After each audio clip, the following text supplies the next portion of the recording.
HMPH, terserah kamu. Anda benar-benar ingin melawan saya. Apakah Anda pikir Anda dapat kembali hidup-hidup?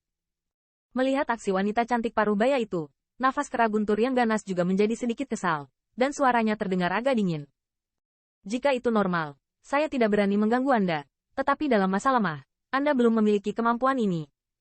Wanita cantik paruh baya itu sedikit patuh, dan lengan gioknya sedikit terangkat.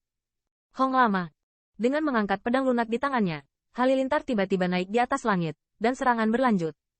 Hanya dalam 2 tarikan napas, di depan pedang tipis, pita lebar 10 zang telah mengembun. Petir besar. Dengan kemunculan petir ini, bagian langit dan bumi ini dipenuhi dengan semacam gelombang dahsyat. Sangat kuat. Merasakan bahaya di petir, bahkan Qin Yichen tidak bisa membantu tetapi wajahnya berubah, dan mendesah dalam hatinya.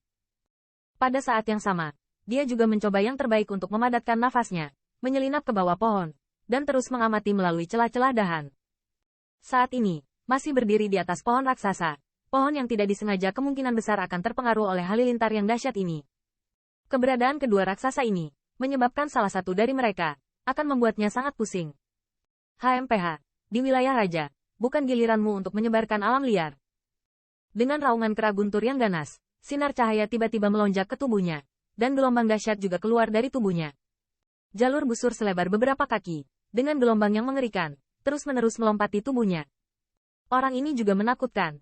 Merasakan bahaya dari busur, Qin Yichen tidak bisa menahan keringat dingin, tetapi matanya menatap tajam kedua sosok yang saling berhadapan di udara. Saatnya memulai. Bang! Begitu pikiran di hati Qin Yichen jatuh, lengan wanita cantik paruh baya itu bergerak, dan petir besar itu tiba-tiba membawa momentum yang menakutkan, dan pergi dengan ganas ke arah pengobokan guntur yang kejam. Di mana halilintar lewat, pohon-pohon di bawah tampak dihitamkan oleh kilat, dan di kejauhan, ada banyak binatang iblis yang melarikan diri. Qin Yichen bersembunyi di tempat tersembunyi, dan dia juga merasakan penindasan yang kuat, tapi untungnya dia sangat kuat dan dapat menahannya tanpa menggunakan True Origin. HMPH, kemampuan yang tidak berarti.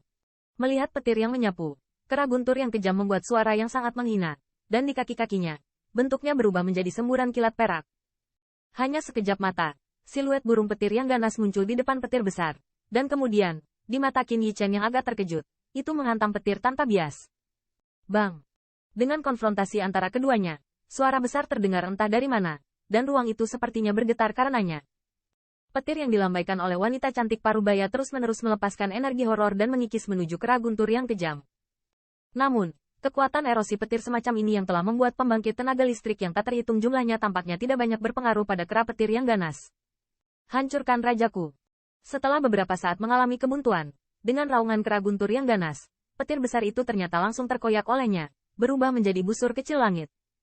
Pada saat serangan dihilangkan, siluet wanita cantik paruh baya juga beraksi, hanya untuk melihat cahaya perak menyala di kakinya, tubuhnya menghilang secara tak terduga. Sua. Detik berikutnya, dengan deru busur, siluet Miao Man ternyata muncul di belakang kera petir yang ganas seperti hantu. Pada saat kemunculannya, lengan batu giok wanita cantik paruh baya itu bergetar, dan sebuah jalan keluar dengan bunga pedang yang tajam dan keras. Ding! Ding! Ketika duri bunga pedang mengeluarkan suara yang tajam ketika mereka berada di belakang kera guntur yang kejam, bunga pedang yang tampaknya ekstrim itu hanya meninggalkan beberapa tanda putih pada sisik di punggung mereka, dan tanda putih semacam ini hanya sesaat untuk menghilang. Sama sekali. Mengenai serangan ini, kera guntur yang kejam tidak memperhatikannya. Saat tubuhnya berbalik, seberkas cahaya perak menyembur dari mulutnya. Perisai petir. Menghadapi serangan yang dekat ini, wanita itu tidak terlalu panik. Alisnya sedikit mengernyit, telapak tangannya bergerak, dan pedangnya menyilang di dadanya. Saat berikutnya, jalur petir meletus dari pedang. Ternyata ada awan guntur di depannya. Bang! Cahaya perak mengenai perisai awan petir, meskipun mengguncangnya dengan gemetar, tetapi tidak segera dihancurkan. Pada saat ini, siluet pria luar biasa itu bergerak dan tubuhnya menghilang lagi. Siu! Hai! Pada saat yang sama, bunga pedang surgawi yang menyebar meledak, langsung menutupi siluet kera guntur yang ganas. Di bawah serangan sengit ini, kera petir yang kejam juga dibombardir dengan kekalahan. Jack, kamu membuat marah raja. Di bawah retret seperti itu, kera guntur yang ganas akhirnya meraung, dan saat berikutnya, lengan besarnya robek dengan keras, dan hujan pedang surgawi benar-benar robek langsung olehnya. Saat berikutnya, kaki yang kuat membengkak, tubuhnya bersiul, dan saat telapak tangannya menari, jalur gelombang suara yang tajam terdengar di atas langit. Melihat serangan kera guntur yang ganas, ekspresi muram juga muncul di wajah cantik wanita itu. Dengan tarian pedang di tangannya, jalur petir juga terus memancar. Kaca. Serangan ini, untuk kera guntur yang kejam, hanya berfungsi sebagai efek pemblokiran kecil, dan segera dihancurkan olehnya, tidak menyebabkan kerusakan sama sekali.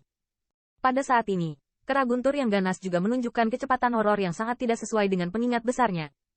Dalam sekejap mata, situasi di antara keduanya subversif. Menghadapi serangan sengit dari kera guntur yang ganas, wanita dari keluarga iblis guntur hanya bisa mengelak. Lagi pula, tidak bijaksana menabrak pria besar ini. Di atas langit, kera guntur yang ganas terus menyerang. Ruang di mana cakar telapak tangan terkoyak olehnya, dan wanita dari keluarga iblis guntur terus-menerus mundur. Meskipun tampaknya dia memiliki kelemahan mutlak, tetapi dia tidak mengalami kerugian yang berarti. Melihat langit yang terus berfluktuasi, Qin Yichen mau tidak mau diam-diam berbisik. Kecepatannya sangat menakutkan. Tetapi dibandingkan dengan kedua orang ini, perbedaannya tidak sedikit.